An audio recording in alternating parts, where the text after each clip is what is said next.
Oke, selamat malam semua. Hari ini kita akan belajar tentang analisis mengenai dampak lingkungan.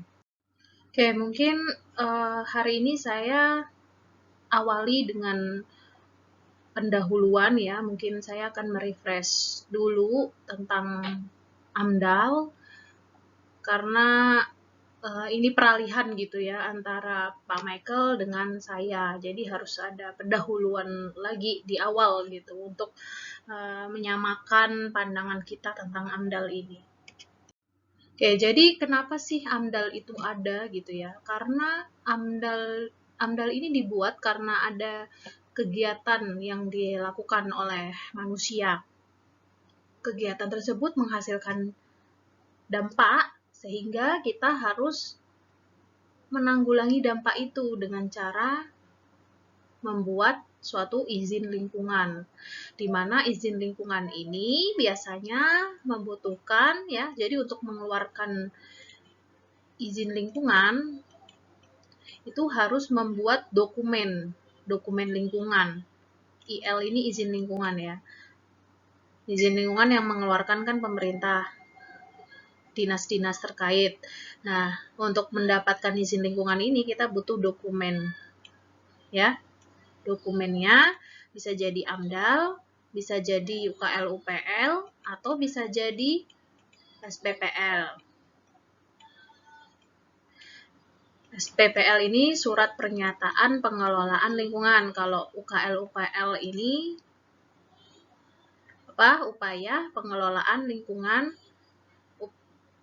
dan upaya pemantauan lingkungan. Itu singkatannya ya. Jadi setiap kegiatan tadi wajib mendapatkan izin lingkungan dari pemerintah, di mana izin lingkungan ini bisa didapatkan dengan cara ya, salah satunya yaitu membuat dokumen AMDAL atau membuat UKL-UPL atau membuat SPPL. Nah, dokumen yang wajib membuat dokumen AMDAL, UKL-UPL, SPPL itu yang bagaimana?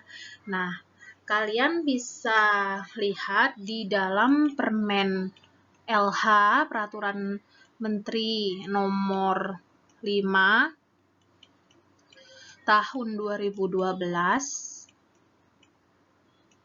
Di situ dijelaskan ya tentang jenis rencana kegiatan yang wajib AMDAL atau tidak. Kalau di dalam Permen LH itu ternyata jenis kegiatannya itu wajib AMDAL, ya maka Pemrakarsa harus membuat dokumen AMDAL. Tapi kalau tidak masuk di dalam kriteria Permen LH 5 2012 ini ya, bisa jadi dia masuk dalam kategori UKL-UPL. Nah, terus kalau ternyata skala kegiatannya nggak masuk UKL-UPL gimana? Ternyata sangat kecil nih usaha dan kegiatannya. Jadi dia cukup membuat surat pernyataan pengelolaan lingkungan ini. Gitu ya, bisa dipahami sampai sini ya. Dan di Permen LH nomor 5 2012 tadi jenis kegiatannya banyak ya. Misal nih, yang pertama ya, jenis kegiatan yang dia akan membuat bangunan gitu ya. Bangunan ini nanti di situ ada kriterianya. Dia mau dibangun di atas lahan berapa hektar gitu. Kalau luas bangunannya lebih dari 5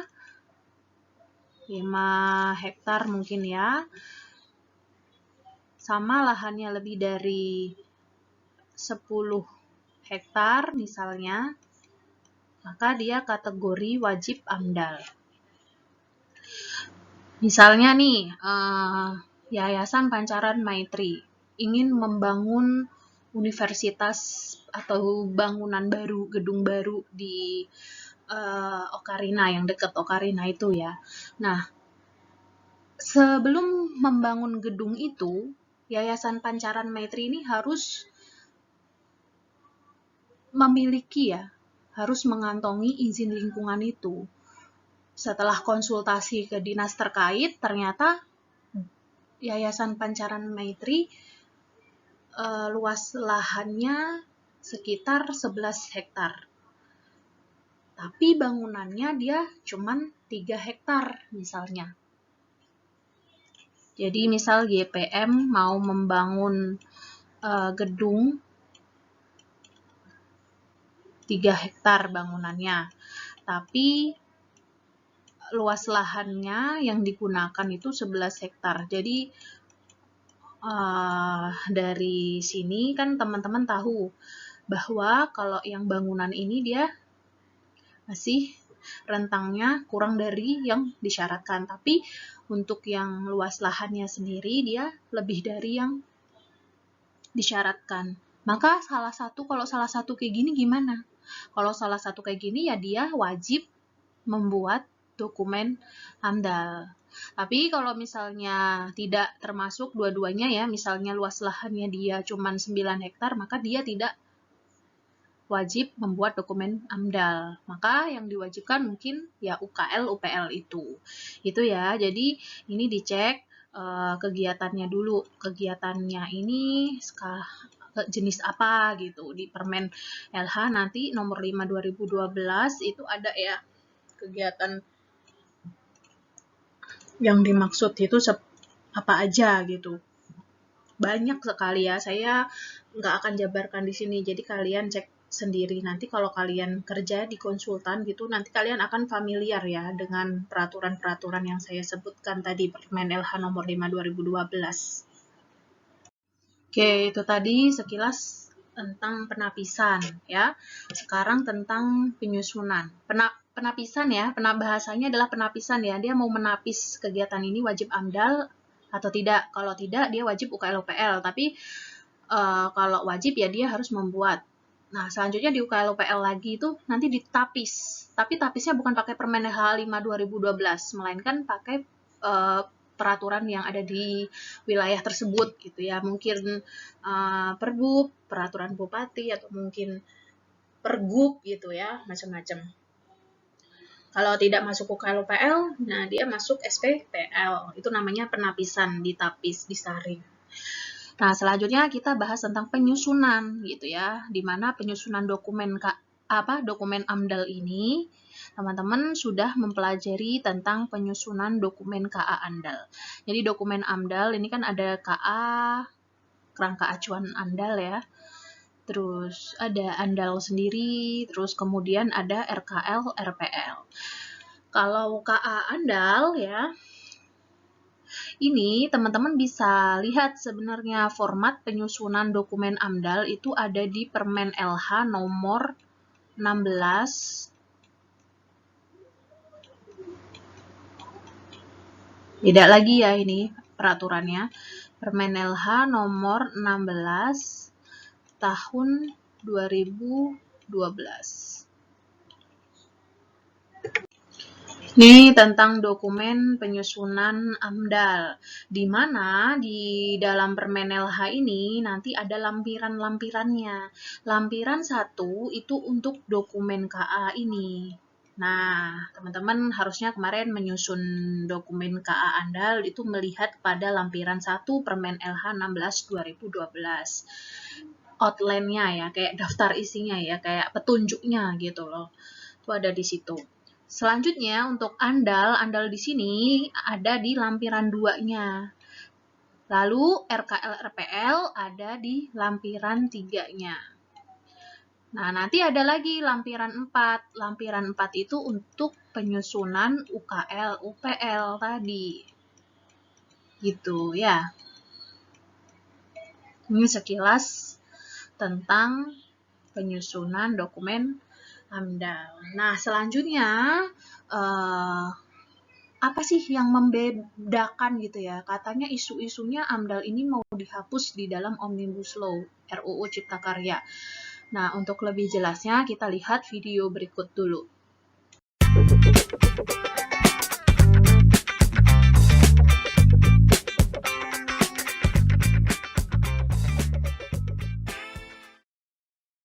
Nah, AMDAL sebenarnya masih ada, tapi esensinya berkurang, terutama terkait dengan partisipasi publik. Dalam Undang-Undang Lingkungan Hidup yang sekarang, masyarakat tuh bisa terlibat dalam penyusunan, dalam penilaian, dan juga dalam mengajukan keberatan terhadap dokumen AMDAL. Dalam RUU Cipta Kerja, itu masyarakat hanya terlibat dalam penyusunan saja. Nah, dalam Undang-Undang Lingkungan Hidup nih, dalam penyusunan saja yang terlibat itu masyarakat terdampak, masyarakat terpengaruh, dan pemerhati lingkungan. Dalam penilaian, ada namanya Komisi Penilai AMDAL. Komisi ini sangat representatif nih, terkait dengan partisipasi publik. Ada representasi masyarakat, ada representasi instansi lingkungan, pakar, dan juga organisasi lingkungan. Jadi sangat representatif. Nah, dalam RUU Cipta Kerja sekarang, dalam penilaian atau uji kelayakan, itu yang melakukan adalah pemerintah. Memang katanya dapat menunjuk lembaga dan atau ahli bersertifikat, tapi nggak ada masyarakatnya. Jadi memang partisipasi masyarakat memang sangat direduksi di sini.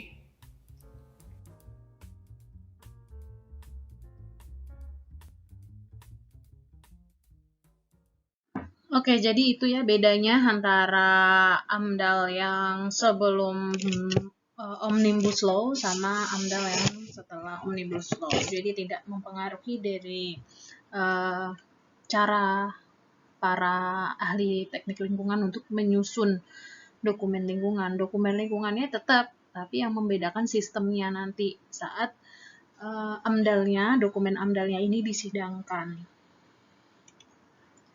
Nah, karena tetap maka ya acuan kita nggak berubah ya, tetap di dalam Permenelhan nomor 16 tahun 2012 tadi. Nah, untuk lampiran 1 kan teman-teman sudah pelajari di sebelum UTS. Setelah UTS ini kan bagiannya AMDAL sama RKL-RPL. Nah, jadi kita masuk ke dokumen AMDAL langsung ya. Nah, AMDAL di sini adalah telaahan secara cermat dan mendalam tentang dampak penting suatu rencana, usaha, dan atau kegiatan. Nah, ini ya, dia kata kuncinya itu ada di dampak penting. Kalau di KA AMDAL, kemarin teman-teman di KA itu kan membuat ya DPH-nya. Dampak penting hipotetik ya.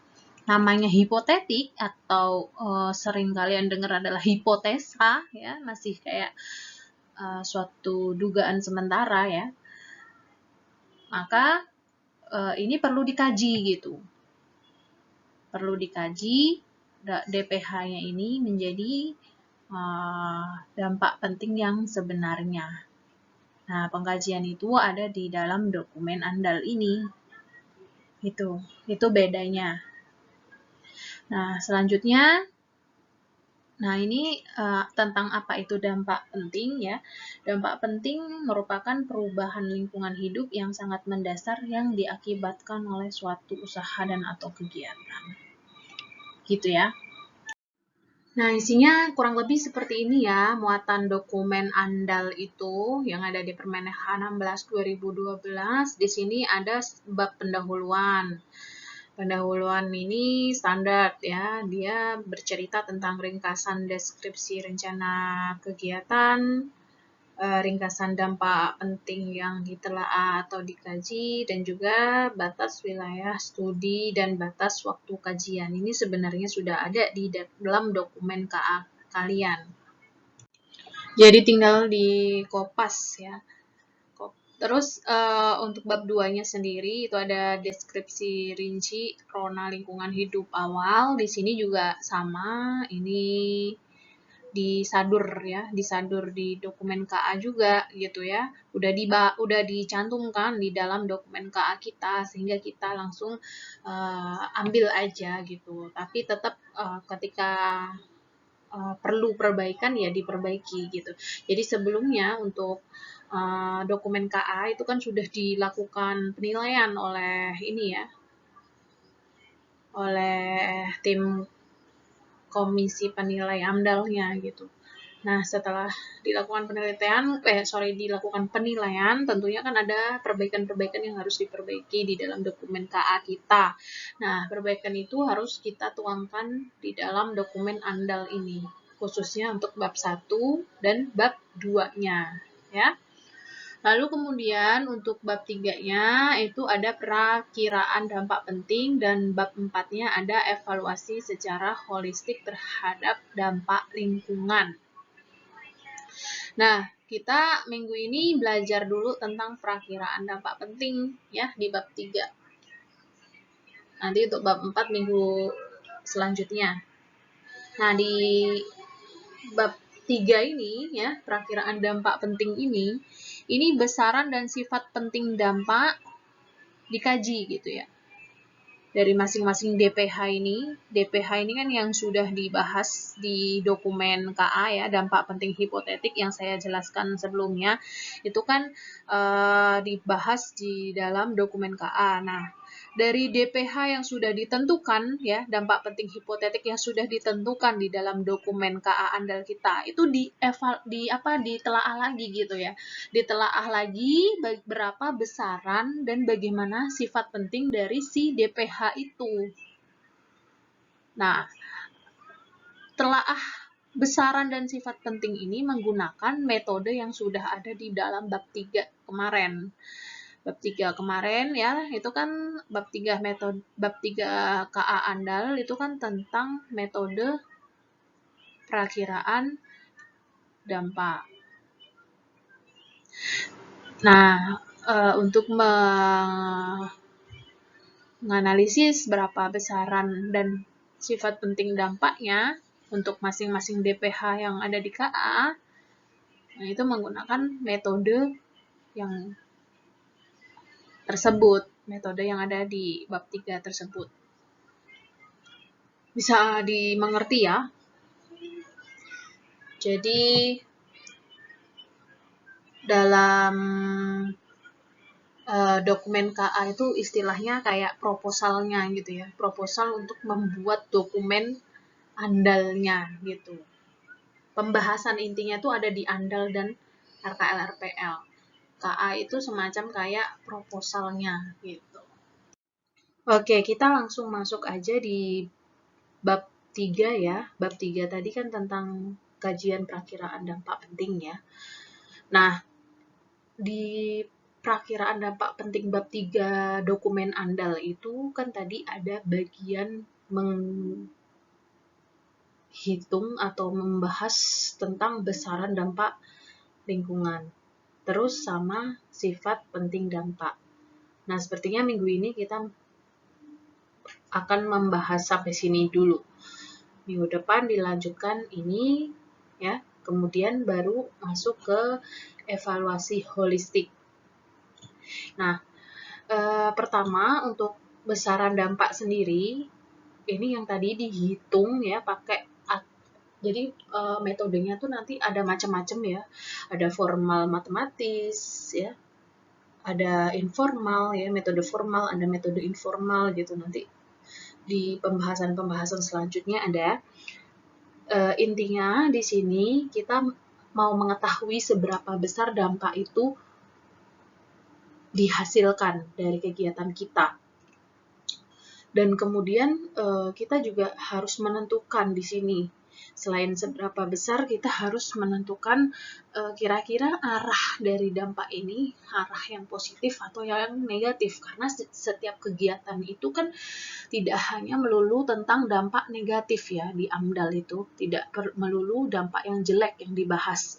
Justru dampak positif itu perlu dikembangkan supaya kegiatan ini bisa diterima oleh masyarakat dan disetujui dan menghasilkan manfaat gitu bagi mereka. Contohnya kayak kegiatan pembangunan mall gitu.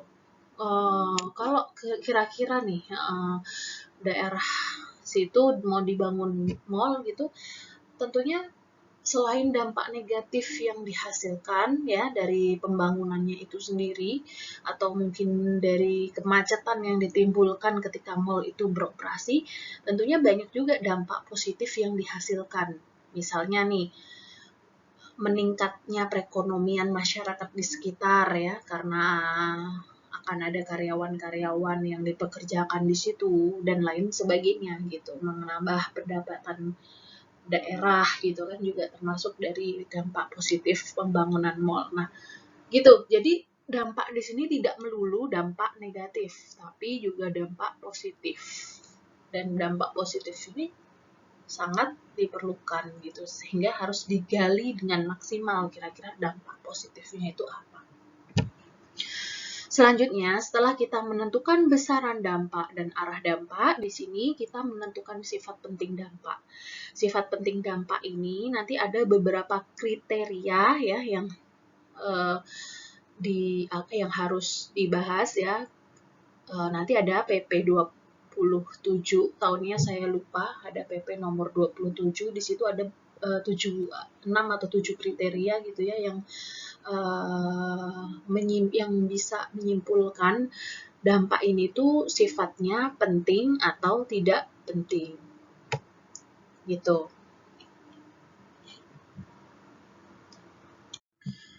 Oke, dalam melakukan perakiraan dampak, ini prinsip dasarnya itu kita melakukan dengan pendekatan ini ya, dengan dan tanpa proyek, bukan sebelum dan sesudah proyek. Diingat ya, yang dibandingkan itu dengan dan tanpanya proyek, bukan sebelum dan sesudah proyek. Nanti lebih paham lagi nanti di slide selanjutnya ada ya maksudnya gimana tuh dengan dan tanpanya proyek sama sebelum dan sesudah proyek itu. Nah, ini kira-kira seperti ini ya. Dampak proyek ini adalah kondisi lingkungan dengan adanya proyek dikurangi dengan kondisi lingkungan tanpa adanya proyek. Nah, ini ada contoh kasus dampak kebisingan gitu ya, misalnya ya. Di dalam dampak kebisingan ini kan kita mengukur kebisingannya ya, di mana kebisingan itu, tingkat kebisingan itu satuannya adalah desibel. Dan di sini adalah nilai kebisingannya. Dia diukur dari tahun ke-1 hingga tahun ke-3. Nah, di sini terdapat dua grafik gitu ya, dua kurva, di mana yang bawah ini adalah kondisi kebisingan ya, tanpa adanya proyek gitu. Nah, sebenarnya dua-duanya sama-sama meningkat, yang tanpa adanya proyek meningkat, yang dengan adanya proyek juga meningkat gitu ya. Ini panahnya kelihatan ya, meskipun putus-putus samar, ini kelihatan yang ini dia kebisingan dengan proyek dan ini adalah kebisingan tanpa proyek gitu. Tadi yang dinamakan dampak ya, besaran dampak itu adalah selisih antara dengan adanya proyek dikurangi dengan tanpa adanya proyek gitu, bukan sebelum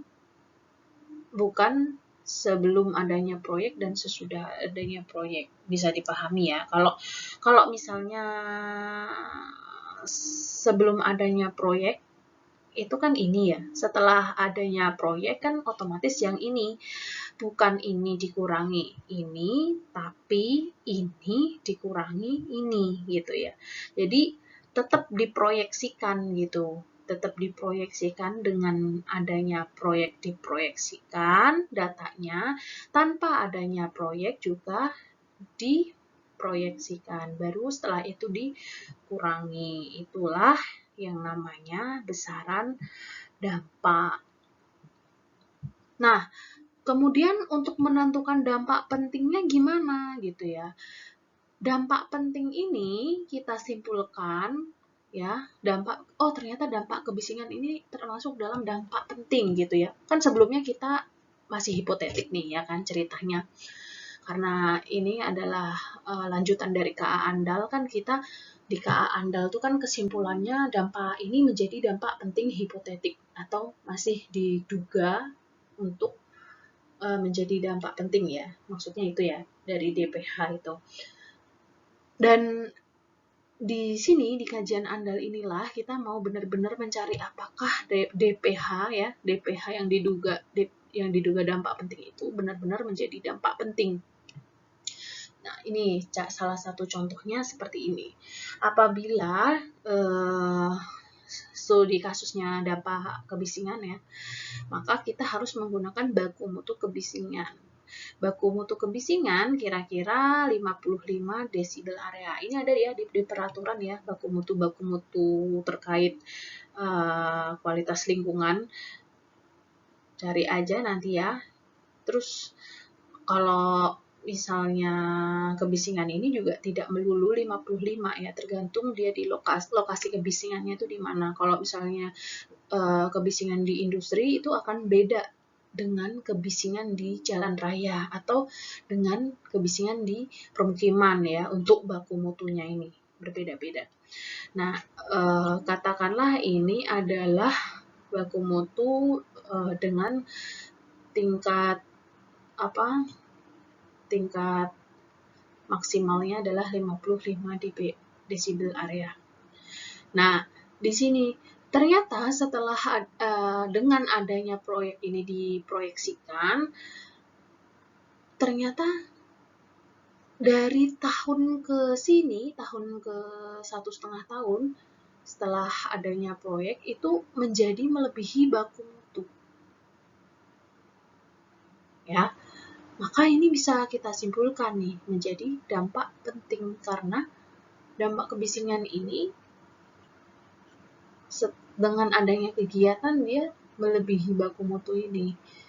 Kan nggak boleh ya kalau dampak melebihi baku mutu itu, karena udah ada ketetapannya masing-masing. Kalau melebihi ya otomatis dia nggak boleh, dan ini disimpulkan menjadi dampak penting.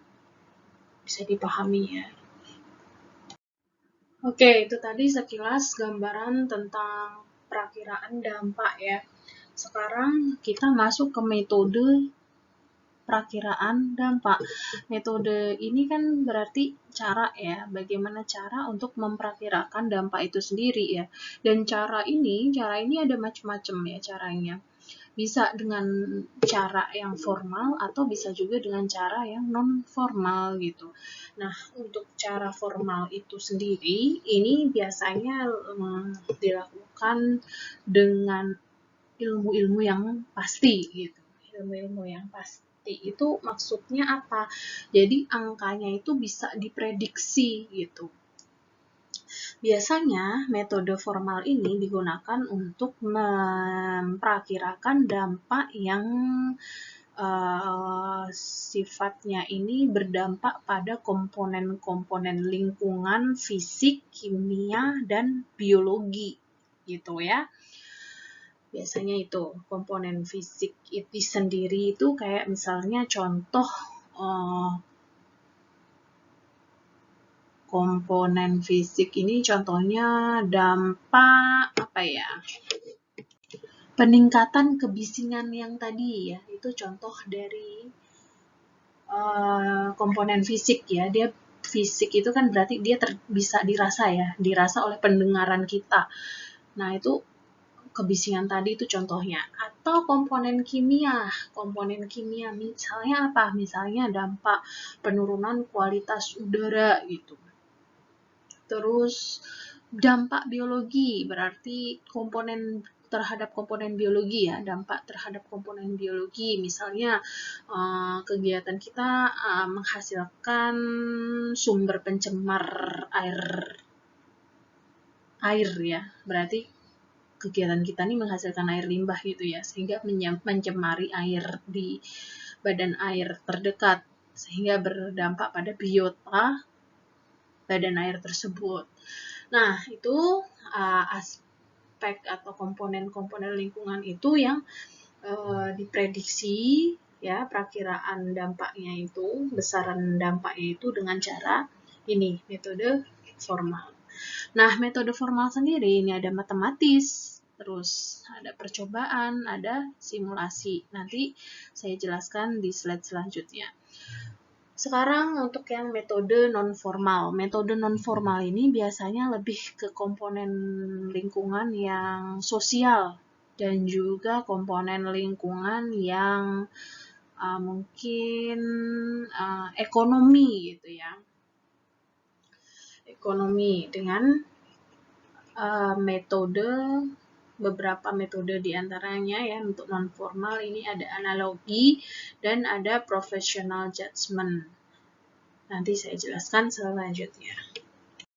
Oke, nah ini untuk yang metode matematis ya. Kalau untuk yang metode matematis ini kita harus punya data ya. Jadi kayak kita melakukan pemodelan gitu ya. Pemodelan suatu data. Jadi data yang kita punya kayak kalian dulu bikin proyeksi itu kan ada tahun ke 1 gitu kan sampai tahun ke-10. Jadi 10 tahun terakhir gitu ya. Kalau misalnya sekarang 2021 berarti kalian harus punya datanya itu 2000 misalnya ya, ini misalnya 2011 gitu. Apa misalnya data yang dibutuhkan itu? Kalau misalnya nih dampaknya adalah dampak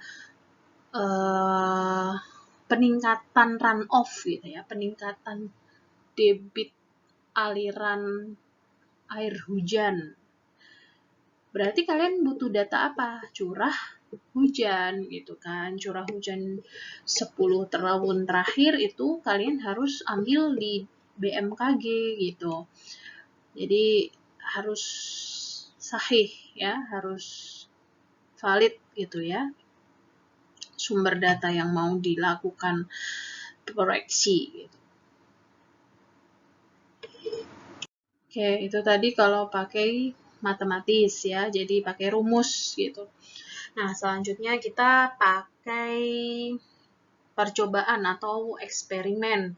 Nah, di percobaan atau eksperimen ini tentunya kita mau merancang jenis kegiatan kita itu skalanya skala yang lebih kecil supaya kita bisa lakukan uji coba gitu kan sebelum diterapkan ke skala besar. Nah, itu metode percobaan atau eksperimen. Jadi misalnya nih, dari skala kegiatan kita yang segini, ya, kita lakukan, kita ambil dulu nih. Misalnya kita menghasil dari apa ya, pertambangan lah ya, misalnya ya, kita mau menambang.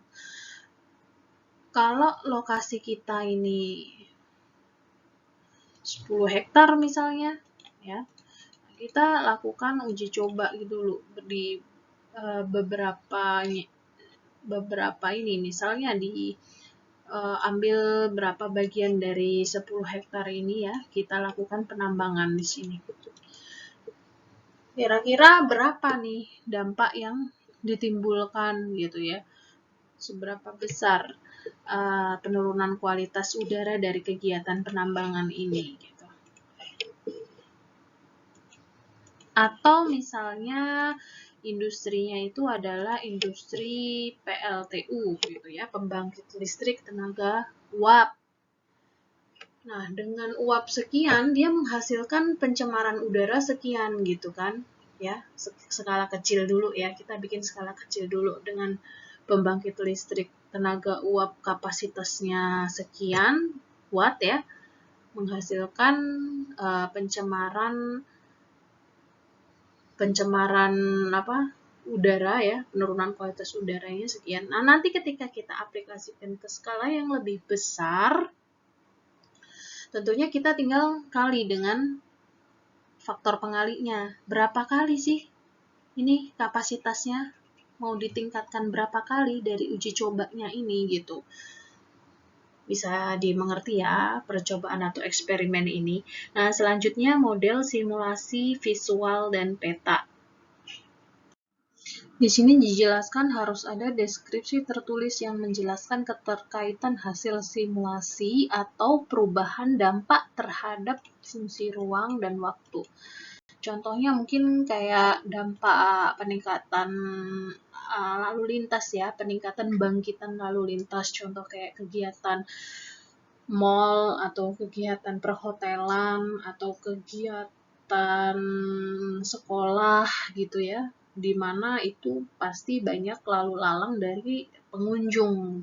Nah, itu kita bisa lakukan simulasi terhadap bangkitan lalu lintas, dampak bangkitan lalu lintas itu terhadap fungsi ruang dan waktu. Jadi kira-kira kalau misalnya kita fungsikan si mall itu atau si sekolah itu ya, kita simulasikan nih pengunjung yang masuk ke dalam mall itu ya, sama nanti pas keluar gitu ya.